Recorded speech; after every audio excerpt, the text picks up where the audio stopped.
It is Saturday. It is Saturday, and that means only one thing. I am going live today, a sitting week in review podcast slash live stream number 98.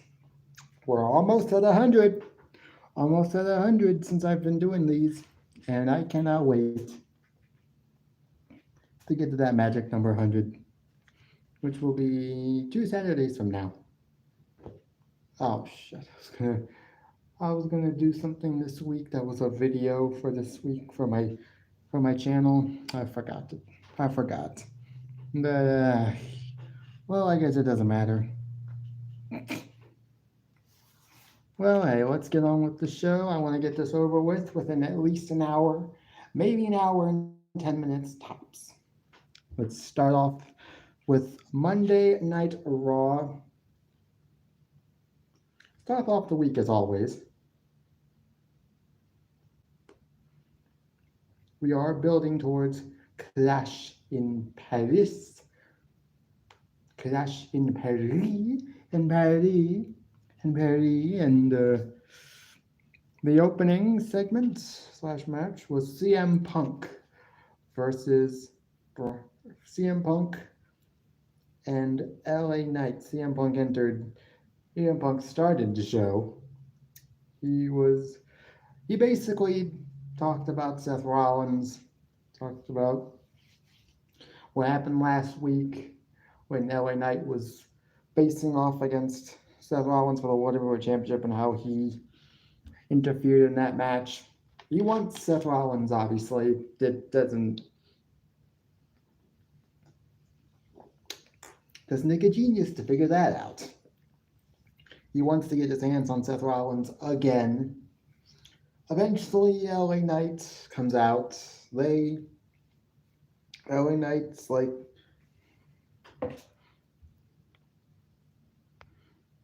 LA Knight's like, LA Knight's like, yeah, look, man, I get why you attacked Seth last week. I know you have your problems with Seth, but I want to be the world champion. I want to be the world champion. So maybe next time you can leave Seth Rollins to me and just stay out of my business next time. Obviously, they have respect. I think there's obviously a thing here where they have respect for each other, but they're just like, dude, next time, stay out of my business. Okay? This then led to Seth Rollins. This led to Paul Heyman and the Brawns coming out. They then challenged CM Punk and LA Knight to a tag team match, which was then made official for the main event. So it was what it was. That obviously I didn't think that the main event match. Then again, when it comes to this Seth Rollins faction, if there isn't one person that isn't getting involved in this match, I don't know what's gonna happen. Well, I kind of figured what the main event was probably gonna be, and what the main event was probably gonna deliver. Another DQ finish, as it happened. Hey, Austin, if any of you guys are here, Austin, can you time out and remove my secret account, please? My secret account, please. Mox is here, and I don't see him on the screen. And Mox is here, and I don't like it.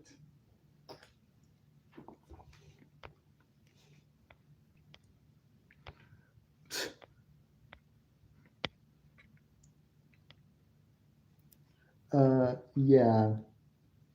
Sorry, Mister, but Austin Menninger is one of my friends, and why should he listen to you? You're a compulsive liar. You're a liar. Besides, we all know what you are by now, Mox. So I don't think you really have any or in any position to tell someone to not listen to me, just because of how Just because you don't have, just because you don't have real friends, just because you don't have real friends doesn't mean I'm not allowed to. It is what it is. We got a vignette, or at least or video package of sorts for Bronson Reed. Bronson Reed recently he has been his gimmick as of late has been is a weird one, but it's insanely but it's funny and it's might actually get over. It's the fact that Bronson Reed's gimmick is now him stealing Roman Reigns' shoes and calling himself the tribal thief, and also now he calls his collection of shoes the Shula Fala. It's funny, but I don't know how long it's gonna go for, but it's funny at the moment.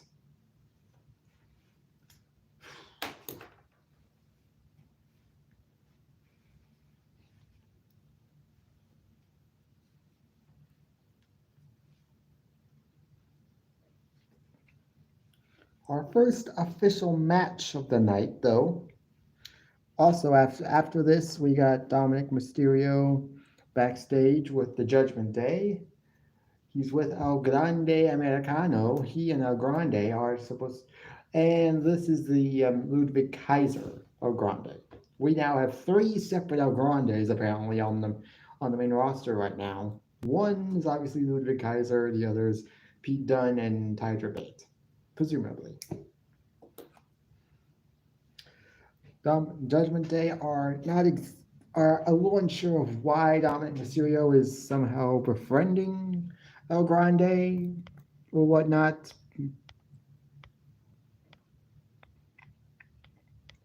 But Dominic says that it just gives him a better opportunity at potentially winning the AAA Mega Championship at Triple Mania, which is tonight. I might I might actually watch it since it is technically going to be free to watch on WWE's YouTube channel. I might actually watch it. I'm not gonna lie. I might even just watch it for that match just to see who wins. We got El Hijo de Vikingo in the match, and then three other WWE superstars: Dragon Lee, El Grande Americano, and Dominic Mysterio. I want to see if Dominic can actually win the match. As far as who I think is going to win that match, I could see Vikingo winning, but I might go with Dominic just to see if he does, just to see if he does win. But he said that this might give him a better chance of winning the AAA Mega Championship at Triple Mania. Yeah, like a strategic alliance, or at the very least, an alliance of necessity. He knows he knows that El Grande has beef with other luchadors. Oh please, as if JBL even knows who I am, which he does not. But that's but I digress. But I digress. After this little backstage moment, we get a match. We get the tag team match of Dominic Mysterio and El Grande Americano versus the team of versus Dragon Lee and AJ Styles. This match went about 16 minutes. Went about 16 minutes. And it was a very good tag team match. Now, obviously, at one point near the end of the match, El Grande was trying to get the steel was digging into his singlet to find the steel plate that he's gonna try to use and put in his mask to gain the advantage. Obviously, that wasn't able to work out. That didn't work out for him. It fell to the ground. But then Dominic's, being the heel that he is, decided, you know what, I'm gonna use it. If El Grande isn't gonna be able to use it, then I'll use it.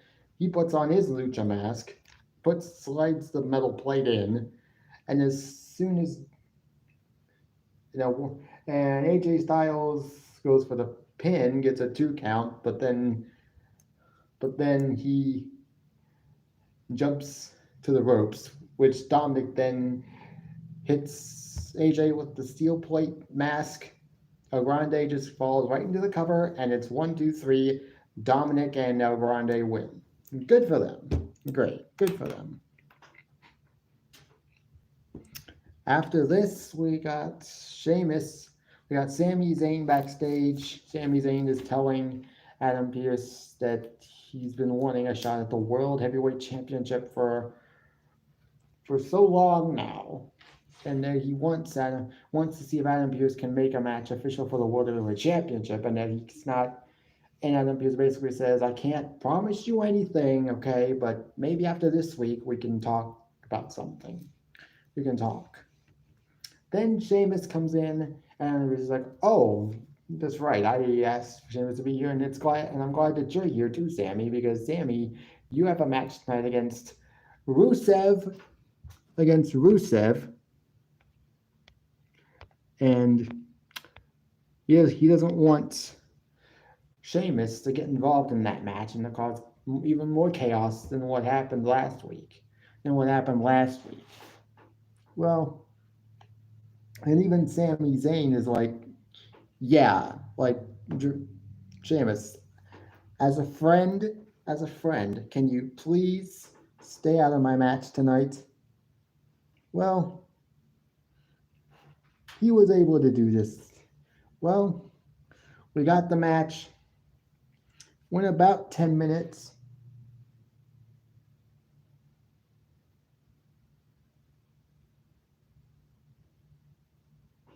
Which went about 10 minutes, and yeah. The ending of this match was actually very interesting. It saw Solo Sikoa and his MFTs. Apparently, they decided to crash the party. They decided to crash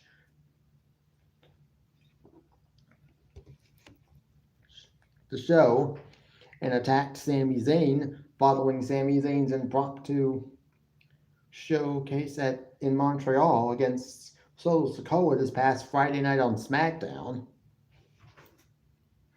I've been good, Austin. Thanks for asking. But hey,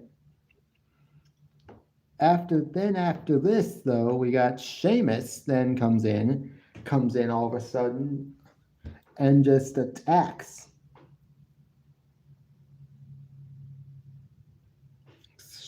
Rusev. This then leads to them brawling again, as it always. Thanks, Austin. I appreciate it. I appreciate the like. I appreciate it.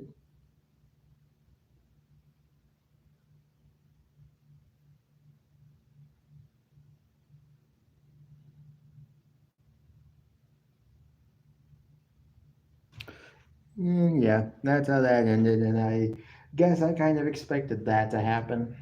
After Sami Zayn was able to defeat Solo clean on SmackDown this past week, I was like, yeah, I don't expect Solo Sikoa to take that, to just accept that loss.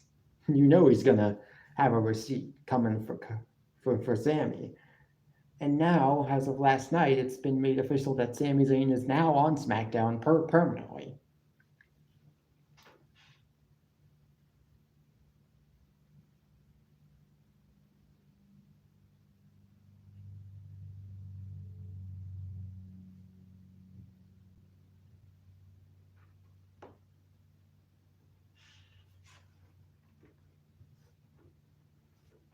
Well,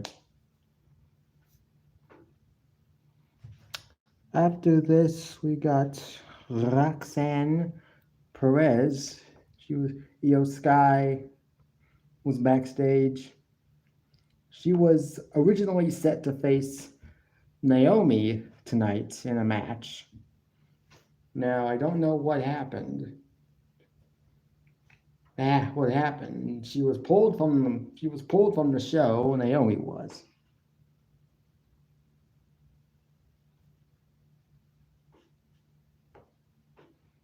So I don't really know why she was pulled from the show. There's a range of ideas as to why she's out right now. She's like, yeah, either injured or whatever.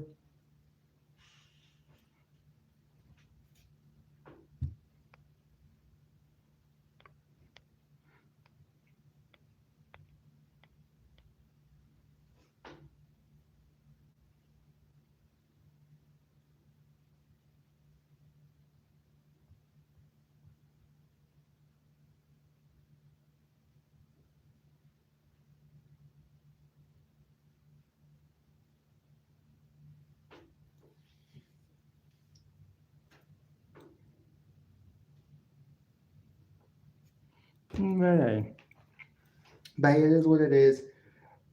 She was backstage. Roxanne Perez and Raquel Rodriguez apparently came out of nowhere, and Roxanne challenged Io to a match, which was then made official. For later on in the show. After this, we also got a New Day, Grayson Waller, a little backstage segment. Last week, Penta went one-on-one with Grayson Waller, and it was a somewhat good match. This week, though, they were not exactly happy with the antics of Penta post-match. So they went to argue with Adam Pearce about it. This then led to Adam Pearce saying, "Oh, well, if you want to settle whatever this is with Penta, you can do it next week in a match, Xavier." And then he went off on New Day and Grayson Waller, telling him, "Hey, I got a show to run, so don't come after me just because you're sad because of some sombrero that got,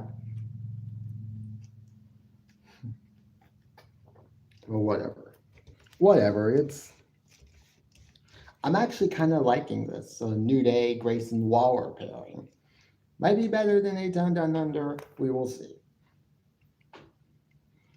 We then get a Bayley vignette, and it's somewhat looking like Bayley is turning heel sooner rather than later. This was really creepy, just creepy in general.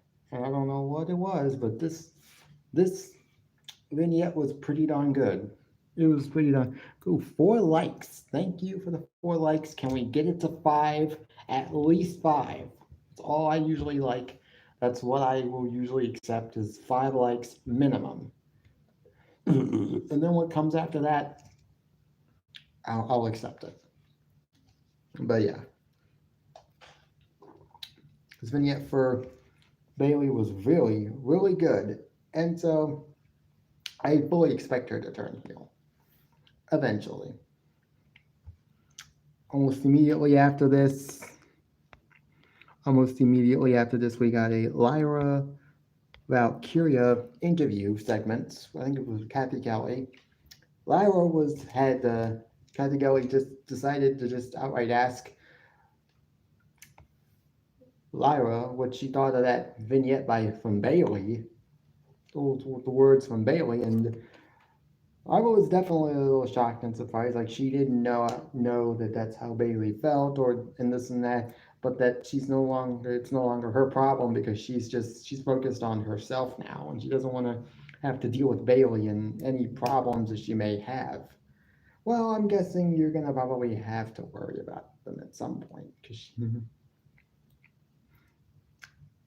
After this, we got Becky Lynch versus Maxine Dupri for the Women's Intercontinental Championship. This match wasn't long at all. It was about 7 minutes, but it was pretty good actually for what it was. Maxine's definitely getting better and better in the ring, and I'm liking it, and I'm liking what she's doing. So definitely a good sign. She's definitely getting better, and I like it.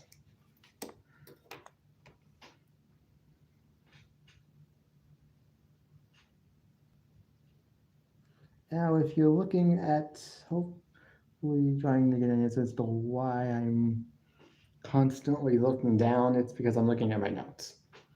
Because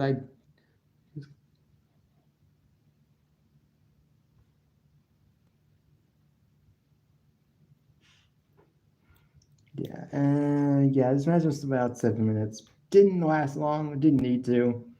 Let's move on. We got the Kabuki Warriors backstage. They were with Io Sky. They were basically wanted to ask Io Sky if they could accompany her to ringside for her match. Maybe at the very least to offset any interference from Raquel Rodriguez. Io was like, actually, you know what? I think I got this. I think I got this. And so they allowed her to go at ring. They allowed her to go on her own. We get this match. Lasted about 15 minutes, and it was probably one of the best matches of the entire night. I would stake my claim to that. One of the best matches of the entire night.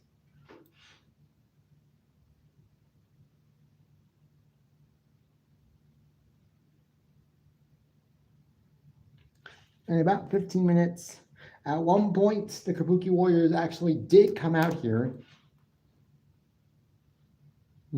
but but their interference on Io's behalf backfired, obviously, and this led to Roxanne being able to get a roll-up win with, I think, a handful of tights as well. So good to Roxanne Perez to be getting a win over a former women's world champion and women's champion in Io Sky. So good for her. And this could very well be leading to a heel turn, at least for Asuka. Because then that would definitely fill the void that Naomi may have to leave behind. Because it will fill a void that might potentially be caused by Naomi maybe being forced to relinquish her championship if she is forced to vacate her title.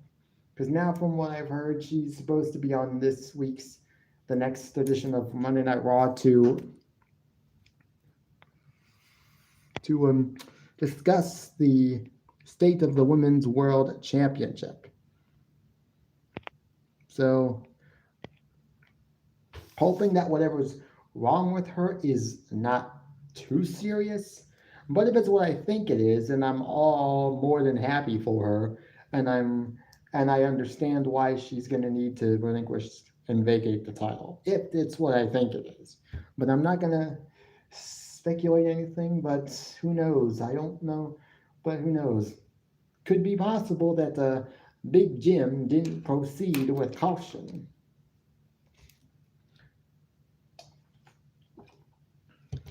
But it is what it is.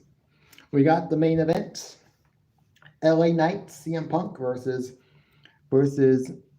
Bronson Reed and Braun Breaker. This match went exactly how I thought it was going to go. Went about 15 minutes. Not bad match at all, but the ending was exactly how I knew it was going to go down. And it's exactly how the last few main events have gone down when it comes to the Vision. This new group called the Vision, every match they've had in the main event, it's gone down the exact same. Interference, a DQ finish, and it's getting a little bit boring. The match was good, it's just the ending sucked because we've seen that ending now 4 or 5 times already within the last month. It's like, give us something a little bit different, please. Can we please just get one match involving Bronson Reed, Braun Breaker, or even Seth Rollins that doesn't end in a DQ finish? But that's probably not going to happen because WWE probably feels like that's the best way to book these matches. Because we can't have Braun Breaker and Bronson Reed lose, but we also can't have CM Punk and LA Knight lose as well. Like, well, one team has to lose, okay? One team has to lose. So which team is it going to be? Or maybe it's just the fact that they don't want any of the men in that match to get pinned. So they're like, we can't have any of them get pinned except Bronson Reed. He may be the only one who can get pinned, and it won't affect him too much. But then again, if you have the Bronson Reed lose too many times, get pinned too many times, it's going to get to the point where no one's going to really take him seriously. No matter how many tsunamis he hits, no matter how many shoes he steals from Roman Reigns. eventually it's just not going to get to the point where no one's going to be able to take Bronson seriously. But other than that, it was a good show. If I was to rate Monday Night Raw this week, I'd give it a 7 out of 10. It was pretty darn good. We got the 5 likes. Thank you for that. Now whatever happens afterwards, I'm not mad at it. Now on to Tuesday at NXT. Now the show opened with Ava. She was back. She was outside the Performance Center with Hank and Tank. Now Dark State, as of late, has been targeting the tag team champions of Hank and Tank. They want to get their hands on Hank and Tank, but Ava is like, hey, thanks, Danny.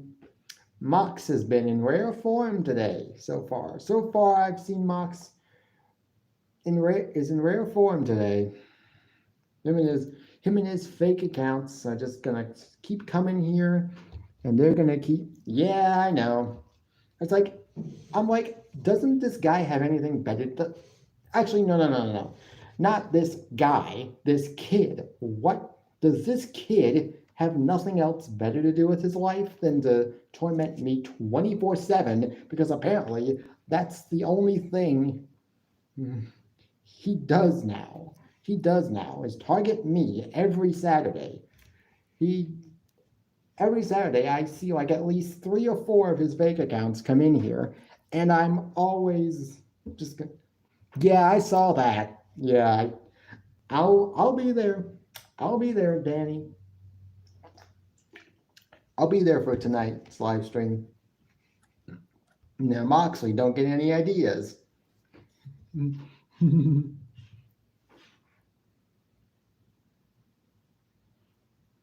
But yeah, Tuesday, Ava was outside with Hank and Tank. Yeah.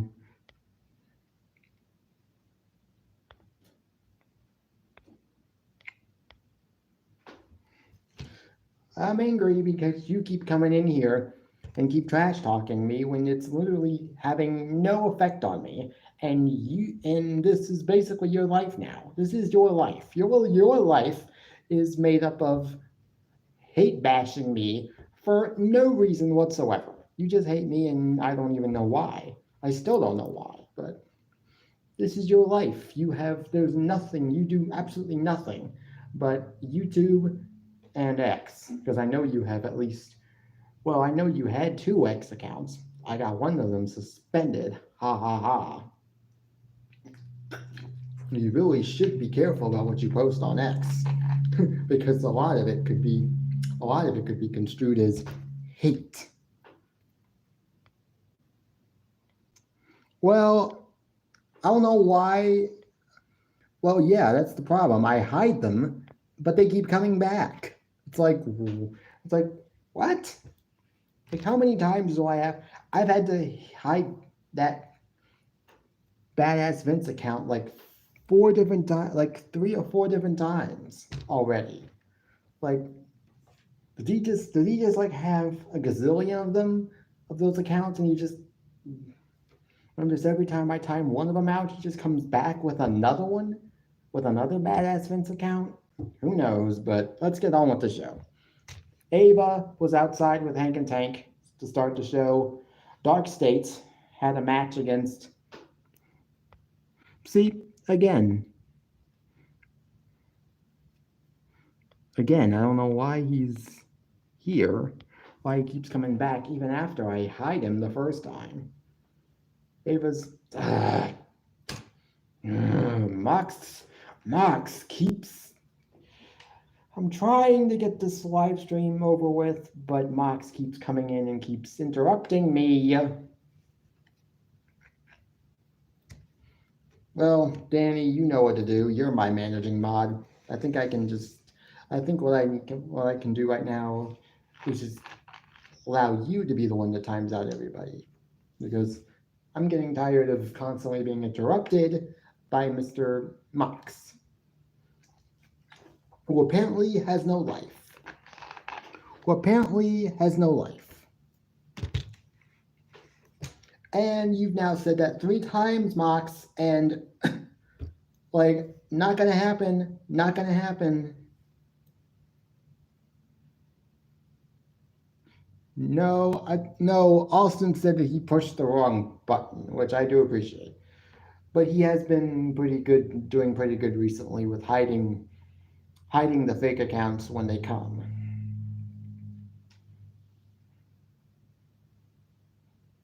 Austin, if you want to, you can just have Danny be the one that hides him, just because I think he knows how to do it without pushing the wrong buttons. Okay, Ava started the show.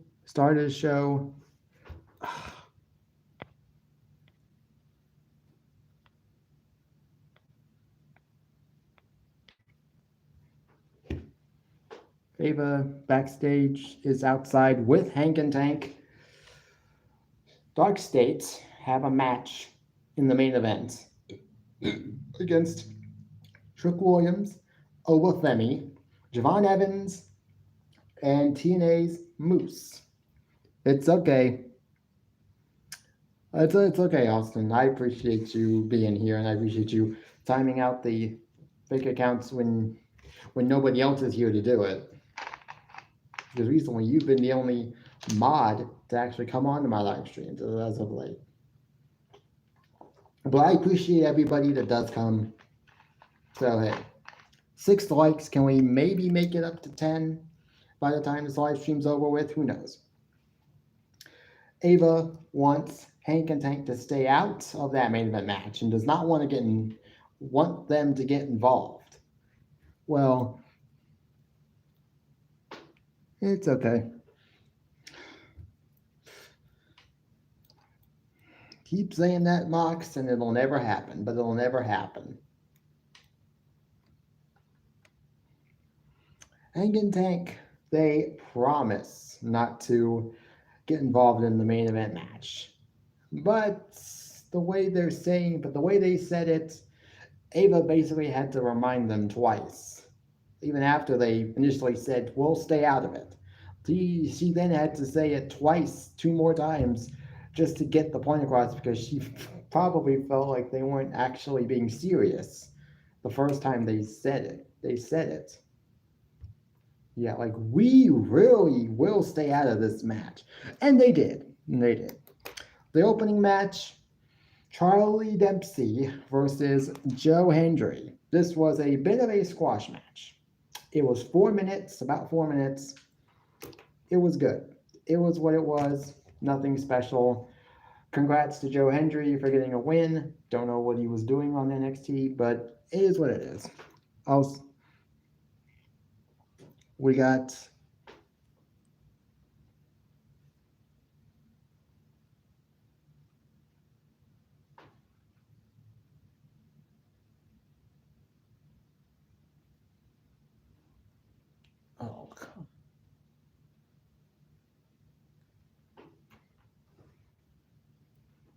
yeah, we got Dark States backstage. We got Dark State backstage. They were asked about the main event match, their main event 8-man tag team match with 4 guys, with 3 NXT stars and TNA's Moose.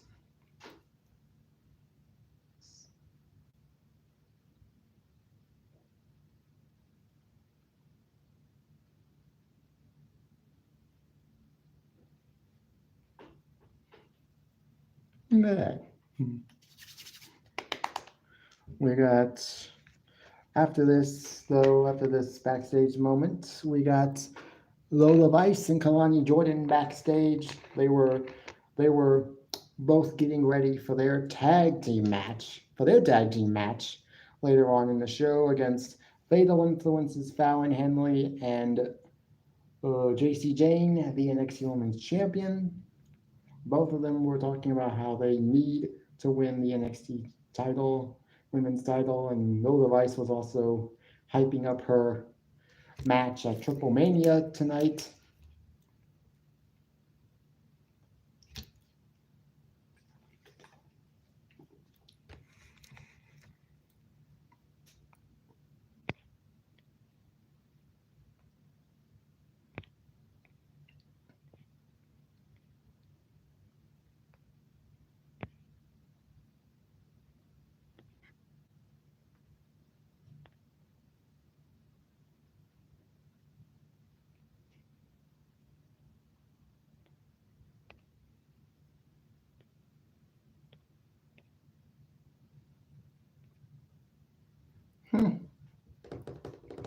After this, we got a sit-down interview with Jordynne Grace.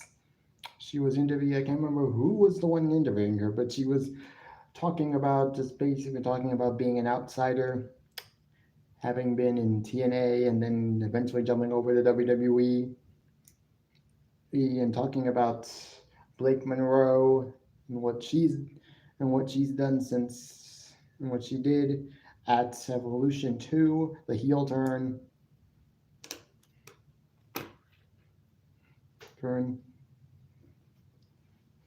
We got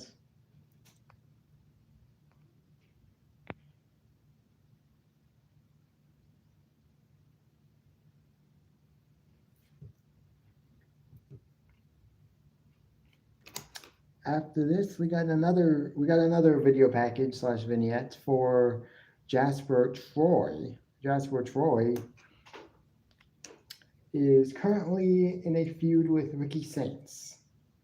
So obviously he had a lot to say about Ricky Saints in this little vignette / video package. It was what it was.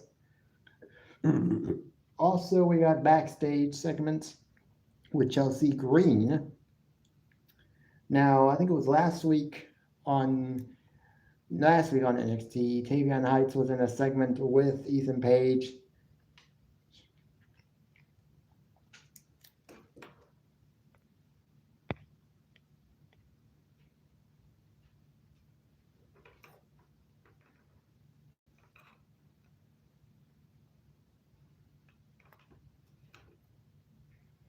But and Chelsea Green was scouting the NXT Women's locker room, and she landed on Kendall Gray, who's been on Evolve as of late, and so she got a match made official for her and Alba Fire for Kendall Gray and Alba Fire of the Secret Service.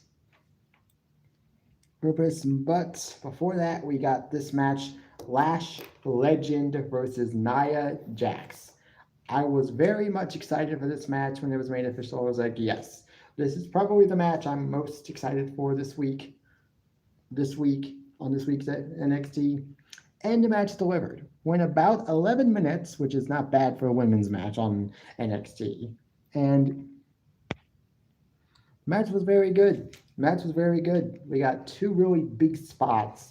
We got two big spots where Nia and Lash went through the announce table. We saw, and then at the end of the match, we saw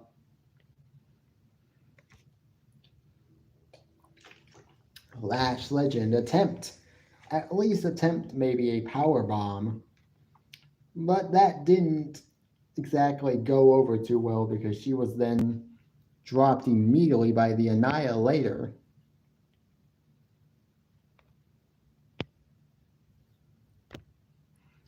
Which was enough for the 1, 2, 3, and Nia Jax wins. It was a good match for what it was. And hey, congrats to Nia, she got the win.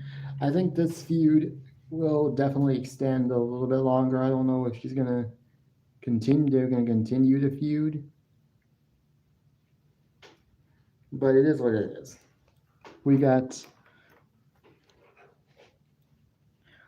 After this, we got Ava and Blake Monroe. She is back. They're backstage. Ava is decided to call Blake Monroe into her office so she can tell her that Blake and Jordynne Grace will be face to face next week ahead of their match at NXT Heatwave, which will be I think August 24th, if I'm not mistaken, in Lowell, Massachusetts.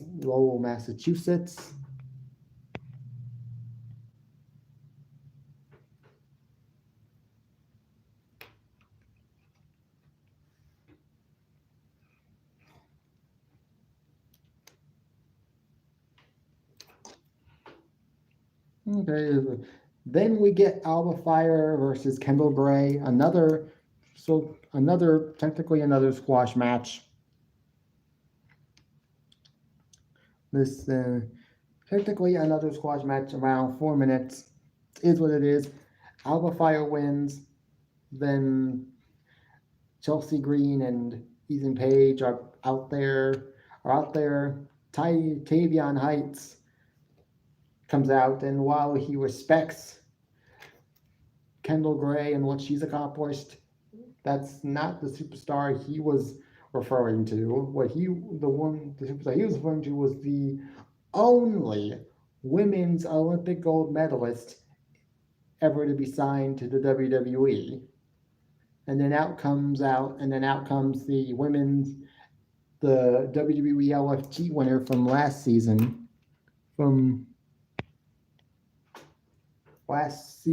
season 1 winner of WWE LFG on the women's side, Tyra May Steele. And so she takes out Chelsea Green and even takes out Ethan Page. Okay, it's something's not right, because now I'm seeing that I keep hiding him, and apparently someone is unhiding him. Okay, can whoever is unhiding Badass Vince, stop it. I don't need him on my live stream. So whoever is doing it, stop. Well, I'll have you timed out.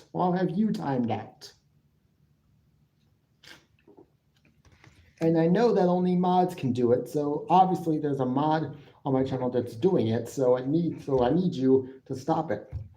Because I'm wondering why the hell Badass Vince keeps coming back after I time him out, and I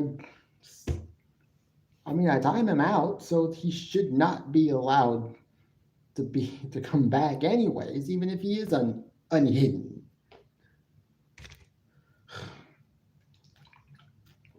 Is what it is. We got the tag team match, Lola Vice, Kalani Jordan versus JC Jane, Fallon Henley. This match went about 9 minutes. Obviously, that Fatal Influence was actually not able to win this match.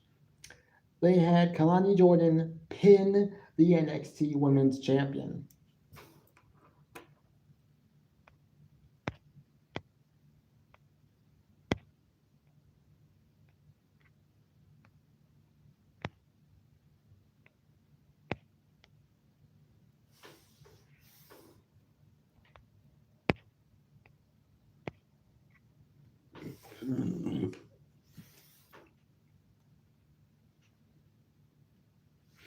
No, hey, it is what it is. Good for them. Then obviously we also got a Josh Briggs segment. Josh Briggs was I guess Josh Briggs is now a heel, and so he's turned on his best friend, Yoshiki Inamura. He then wants to face Yoshiki next week on NXT in a Philadelphia street fight, as they will be in Philadelphia, Pennsylvania next week for NXT. So, great. We're getting this match, and it should be a good one. Then we get the main event, Trick Williams, Moose, Javon Evans, and Obafemi versus Dark States. This match went about how you would expect. Obviously, just went about as well as you would expect. The face team, obviously, there's at least one heel on that team, that being Trick Williams. I guess you could say Obafemi is a bit of a tweener, because he's not actually a face, but he's also not necessarily a heel. He's just a badass who just goes out there, says what he says, does what he does, and we all love him for it.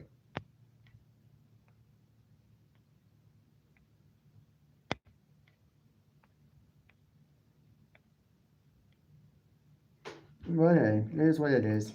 We got obviously at one point this match just starts breaking down, and then And then the face team eventually starts attacking each other, accidentally, of course, at certain moments. This then allows Dark State to put Javon Evans in position for the power bomb. I mean, this match, in this main event match, we got Javon Evans doing some crazy stuff, some crazy high flying moves in this match. I'm like, dude, this guy is totally ready to be the NXT champion. He's been there since like late 2023, early 2024. He's ready. He's ready. I'm ready to see him be NXT champion. You can put over Femi on the main roster if you want. I don't know if yes, he is. Now shut your mouth and get out of my live stream and get out of my live stream because you're not welcome here.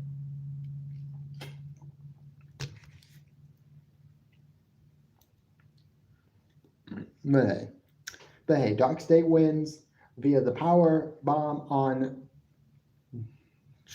on Javon Evans, with Trick Williams basically. Oh, hey Cameron. Hey Cameron. Thanks for coming. Thanks for coming. But hey, this was a good episode of NXT. If I were to rate it, I'd give it a 7 out of 10. It was actually pretty darn good. We got now onto AEW Dynamite.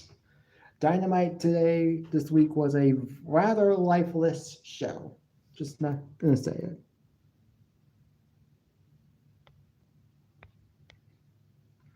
Shut up, Mox. Will you shut up? Just shut up, shut up, shut up. You bitch. No, I wasn't able to. I was watching someone live stream at SmackDown. So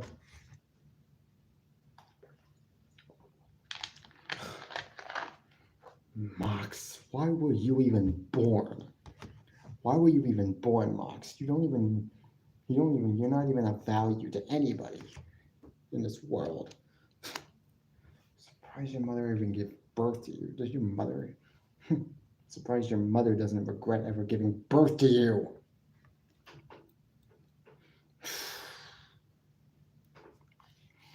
AEW Dynamite was a subpar show. Let's just say it that way. Oh, there were a few things that I liked. We got Hangman and MJF in the opener. Obviously, MJF has a guaranteed contract. Like I said, Mox, get the hell out of my live stream. You're not welcome here. Here. Again, I ask. I'm surprised your mother didn't have second thoughts when giving birth to you and decided, you know what, why don't I just have an abortion? Because this child's not gonna amount to anything in life. And guess what? He hasn't.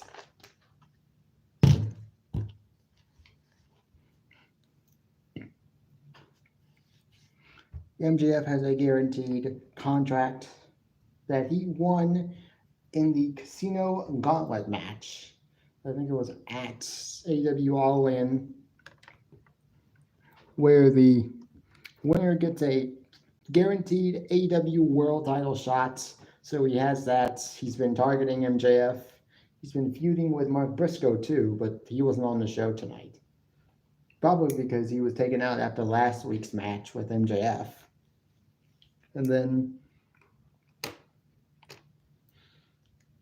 And so they got into a heated argument. Then MJF decides, you know what, I'm just gonna cash in this guaranteed title opportunity right now, and I'm gonna cash in for Forbidden Door. But then he realizes, oh shit.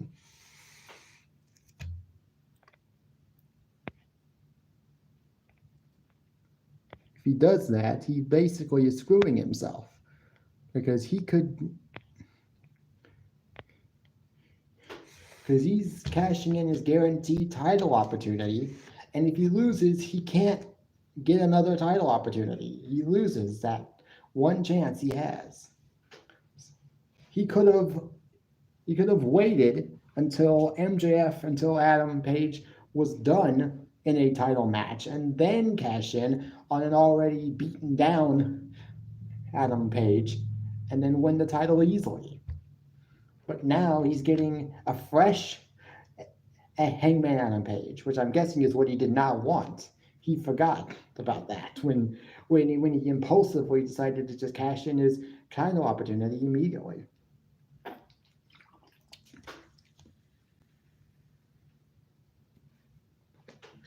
Oh, cry me a river, you Australian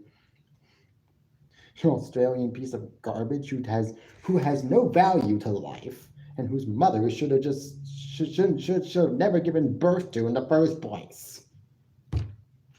Like like goddamn Mox. Like just leave me the hell alone. Why do you keep tormenting me or keep trying to torment me? It's not working. It's not working. Okay? Nothing you say is affecting me. So just go home. Oh wait, you already are home. You're probably in your bed right now, just typing away in the live chat. Because like I said before, you have no life. But luckily for me, I do have a life. Maroney didn't bring this on himself. Just what? Oops, now that was my fault. I accidentally hit that. I was trying to time him out. But let's get done through with this live stream before I crash out too much.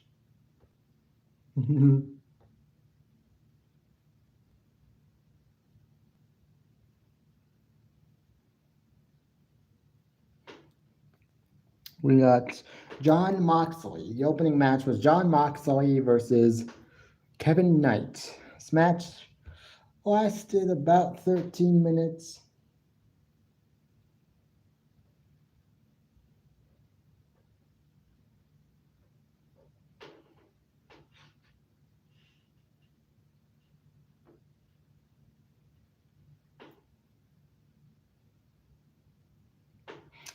Yeah, this match was good. It wasn't anything special. But hey. Yeah, I know. Ooh, excuse me. Yeah, I also don't know why he keeps coming back. Because I'm timing him out and I'm hiding him, yet someone is unhiding him, and I want to know, and I think I'm gonna do something. I think I'm gonna do something after this live stream, and it's gonna be a pretty drastic measure that I take, but it's probably gonna have to happen because I can't keep having this happen every single live stream. I know some of you are then gonna probably wonder next time you come on my live stream, like, where's my mod? Well, I'm gonna have to do something pretty drastic to make sure this doesn't keep happening. So that way, the next time I do hide this guy, he's not gonna be able to come back. Oh, I'm not letting him ruin my day. Maybe my live stream potentially, but not my day. This match ended in submission.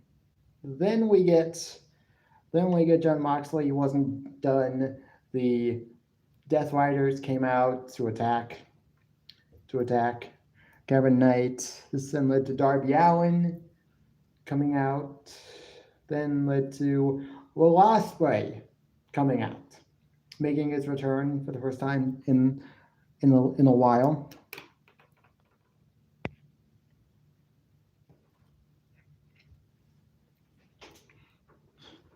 And he had an announcement to make that the Death Riders, I think it's the Death Riders versus Ospreay, Darby Allin, I can't remember who else, but and Hiroshi Tanahashi and whoever else I can't remember will be in a lights out steel cage match at Forbidden Door. This match should be good, although I don't know. But hey, we'll see. We got a women's trios match. Mercedes Moné, Tekla, and Sky Blue versus Queen Aminata, Willow Nightingale, and Alex Windsor, who is friends with Tony Storm. So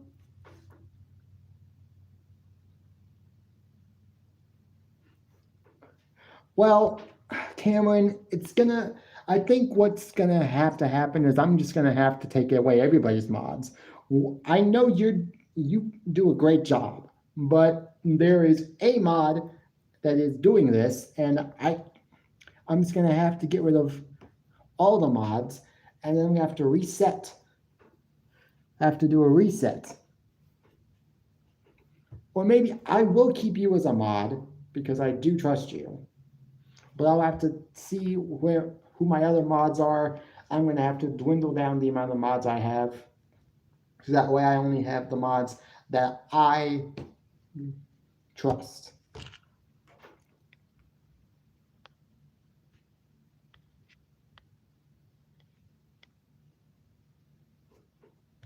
Okay, we got this match. This women's trios match went about 10 minutes. Babyfaces actually win, but this didn't last very long because Alex Windsor was attacked post-match by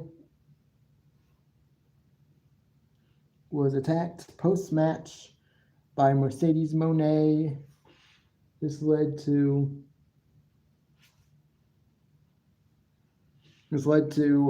Tony Storm make the save, or at least attempt to. Then Athena got involved, and we might be looking at a tag team match eventually, and going into... No, he's not. I'm pretty sure I would know that. Besides, Danny's one of the few people that actually doesn't like you.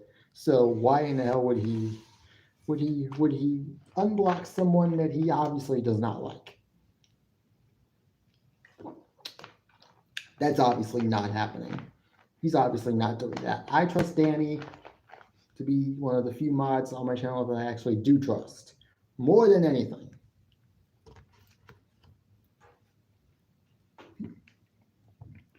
After this, we got Adam Copeland versus Stokely Hathaway. Throwaway match, squash, 4 minutes. Adam Copeland wins via DQ after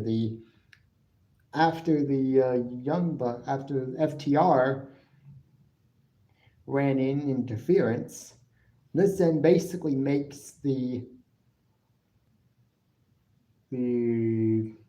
restraining order that they got on Adam Copeland null and void, meaning now Adam Copeland can put his hands on FTR as much as he wants. Obviously, but then they eventually just started beating down on Copeland. This then led to Christian coming out with Spike. He starts swinging it at FTR, but they get out of the ring. Then the Patriarchy, or what's left of it, they come into the ring to try to take out Christian again. This didn't work out because Adam Copeland was able to get back up and hit a spear on Nick Wayne.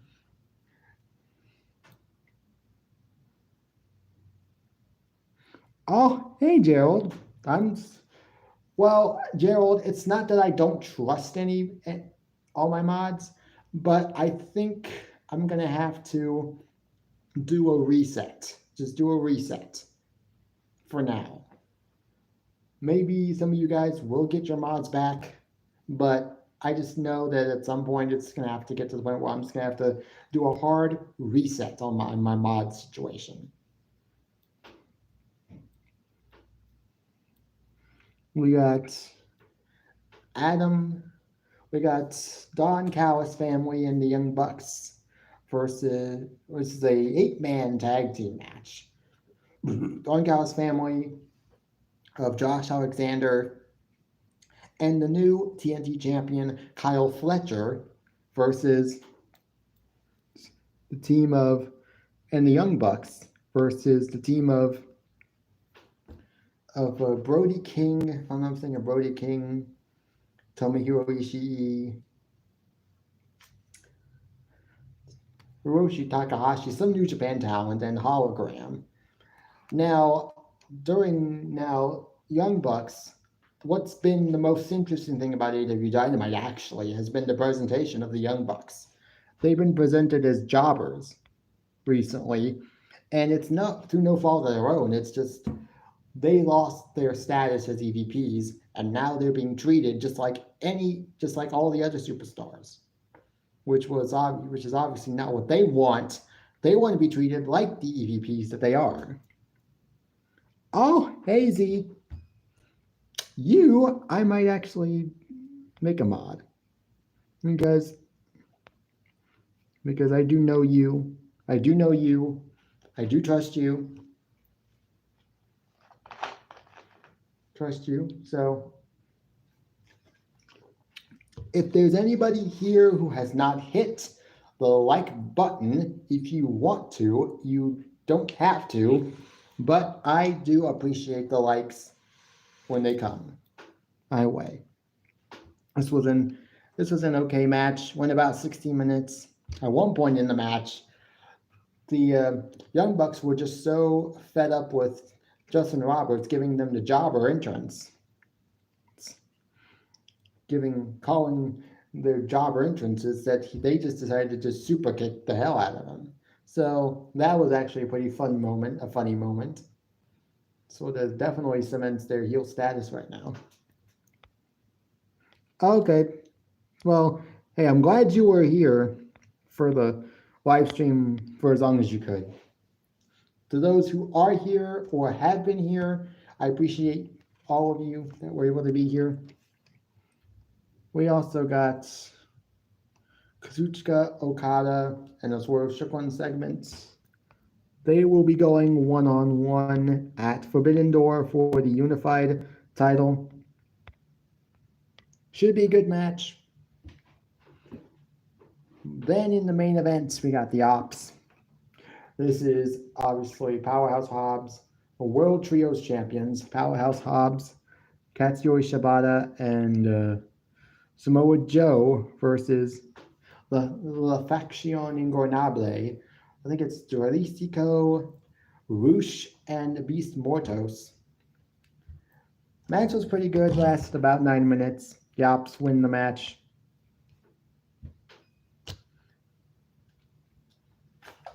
Then after the match, we were treated to a backstage attack by MJF, who was apparently beating up on Adam Page backstage in the parking lot, and that's how the show ended.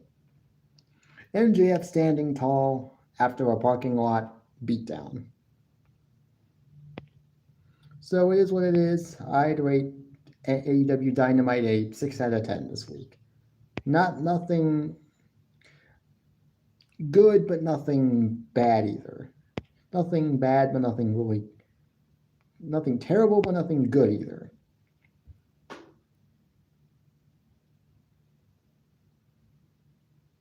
Oh. Well, someone is showing up on my live stream. Hello. I wonder why King L. Moxley is here.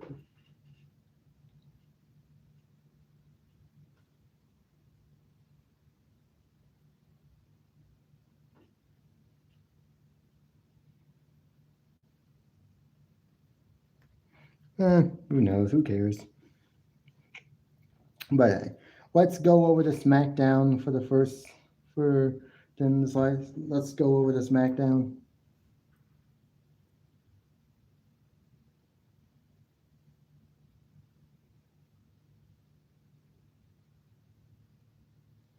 Ah, so that's what it is.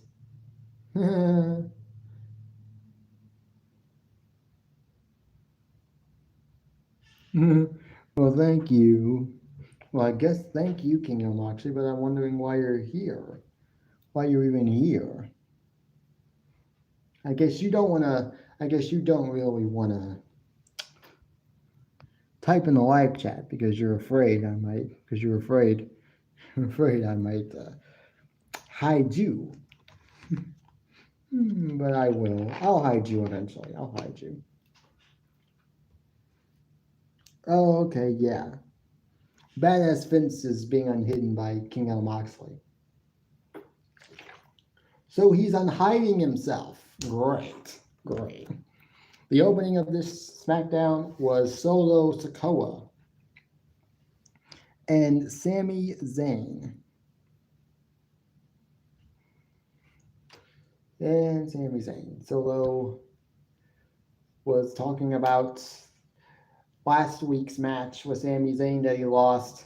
Talked about Monday Night Raw, coming over to Monday Night Raw and just attacking Sami Zayn during his match with Rusev.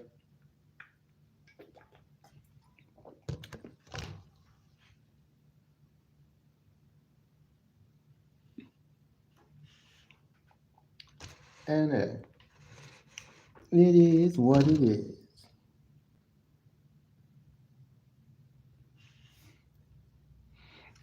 Then Sami Zayn comes out, decides to, without further ado, make it official that he is now moving over to SmackDown permanently, which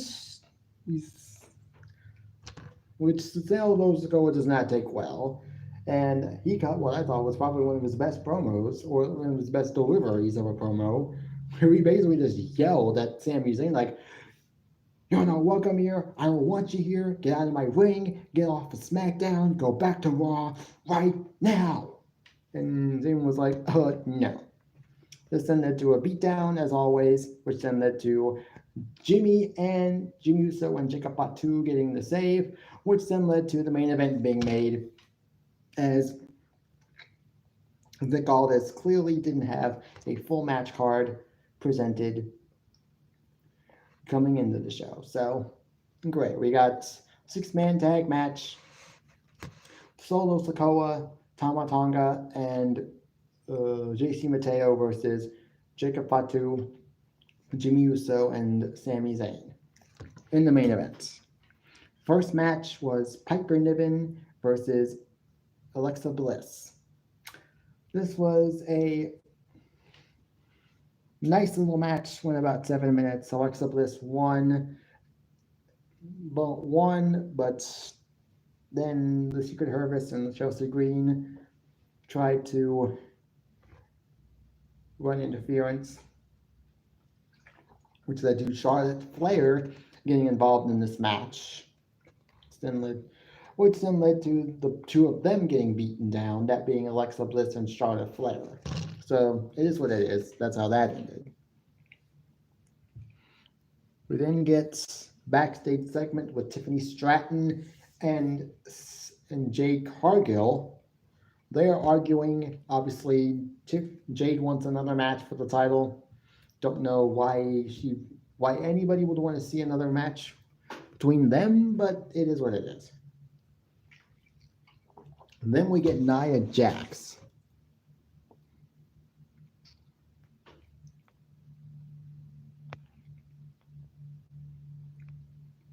Then we get Nia Jax coming out. Then we get Nia Jax. She's coming into focus, and I'm like, oh, dude, can we not have another Nia Tiffany match? Can we not have another Nia Tiffany match, please? We don't need one. We don't need another Nia Tiffany match.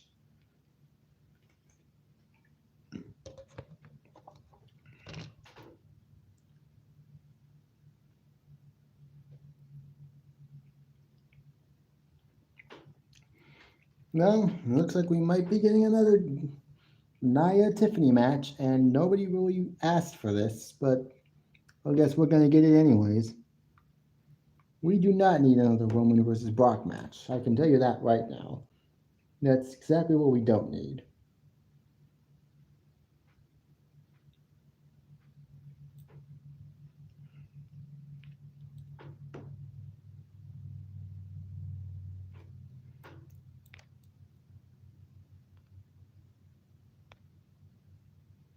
No, we do not. Well, get out of my live stream.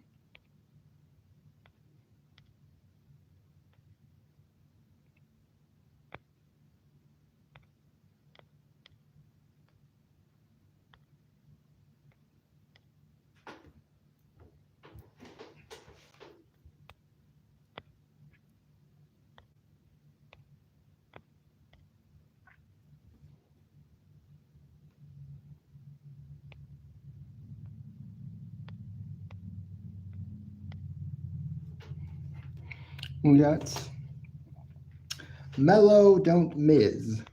Carmelo Hayes and The Miz versus Fraxium. This was made because of a backstage segment from last week when Carmelo Hayes was wanting to go after the United States Championship, but Miz was like, no, no, no, no, no. We need to be focused on the tag team titles. And so obviously I don't know why we're still doing this storyline with The Miz and Carmelo Hayes, but if it gets I'm guessing Miz is going to turn heel on Carmelo. It just makes sense. But yeah, it is what it is. I don't know what to tell you guys, but it is what it is.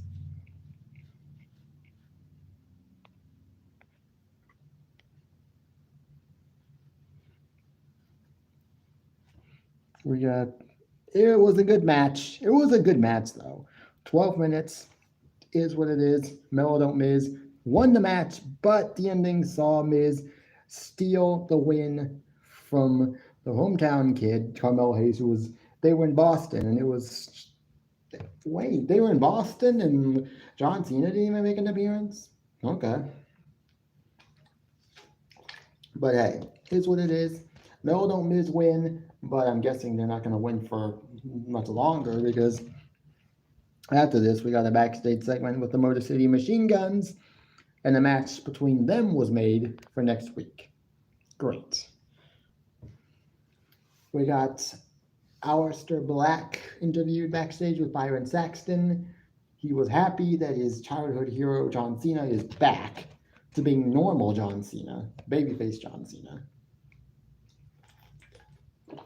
But we then get Aleister Black coming in to focus. He had some words with R-Truth, but then R-Truth apparently decided to get all serious for a second. But lately I was told that his serious character was gone.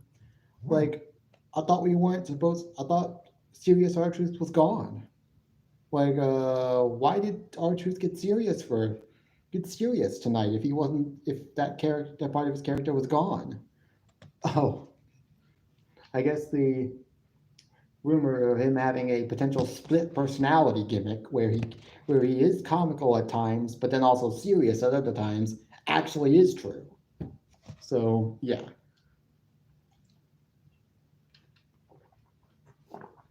And it was R-Truth who confirmed that his serious side was gone for good. Yet we got a serious R-Truth come out in this segment. So what's the deal, Truth? Is it gone or is it not? Who really cares? I like R-Truth. Street Profits versus DIY went about 10 minutes. This was a really good tag team match. And if there's one thing WWE does better than a lot, if there's anything that WWE does right now better than anything on SmackDown, at least, it's the It's the tag team, men's tag team division, and yes, our true Ron Killings is a better name. But hey, we got this match. Went about 10 minutes. Street Profits win, even with interference from Candice LeRae, Johnny Gargano's wife. But it is what it is.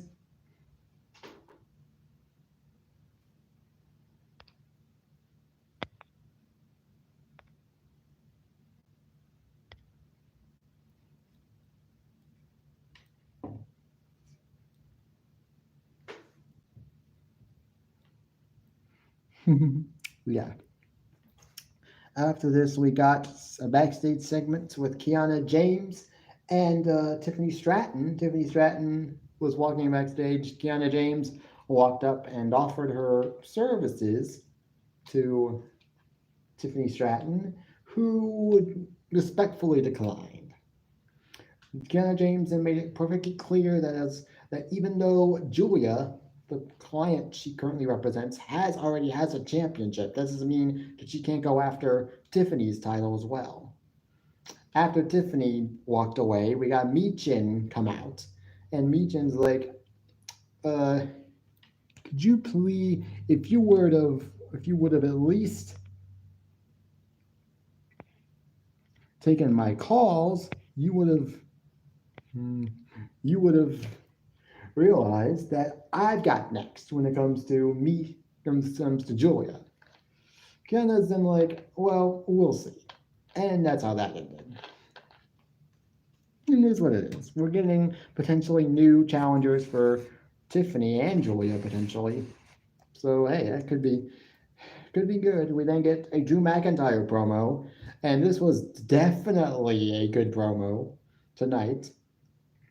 Obviously, he was talking about Cody Rhodes, talking about the attack that he did on Cody Rhodes last week, where he basically put Cody Rhodes through the announce table, but it wasn't the normal way. It was through the bottom of the announce table, the bottom part of the announce table, and which was probably which looked brutal. So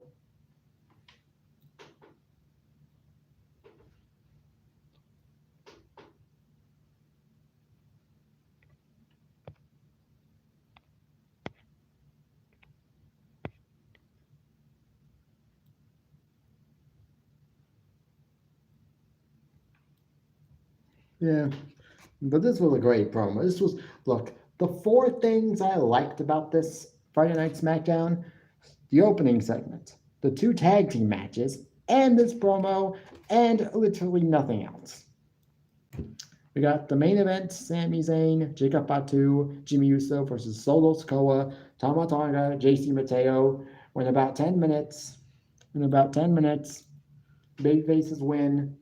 That's it, basically. This was not a very good SmackDown episode.